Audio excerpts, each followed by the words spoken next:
ముఖ్యమంత్రి రేవంత్ రెడ్డి ఉన్నత స్థాయి సమీక్ష సమావేశం నిర్వహించనున్నారు. శనివారం హైదరాబాద్లోని రాష్ట్ర సచివాలయంలో జరగనున్న ఈ సమావేశంలో అన్ని జిల్లాల కలెక్టర్లు, పోలీస్ కమిషనర్లు, ఎస్పీలు హాజరు కానున్నారు.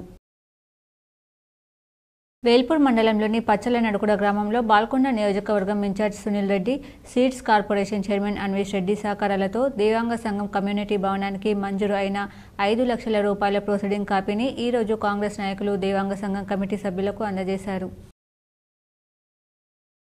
తల్వేద బాధితులకు న్యాయం చేయాలని ఆర్మూర్ ఆర్డీఓ కార్యాలయం ఎదుట ధర్నా నిర్వహించారు. ఆర్మూర్ కాంగ్రెస్ పార్టీ నియోజకవర్గ ఇన్ఛార్జ్ వినయ్ రెడ్డిపై ఆరోపణలు అవాస్తవమని కాంగ్రెస్ నాయకులు పేర్కొన్నారు. SSR senior secondary CBSE school జన్నెపల్లిలో జరిగిన పోటీలో గెలిచిన విద్యార్థులతో ఈరోజు పాఠశాల ప్రిన్సిపాల్ భాస్కర్ మెరుగే ప్రమాణ స్వీకారం చేయించారు. భూ కబ్జాదారులు చివరికి గుడి స్థలాలు సైతం వదలడం లేదు.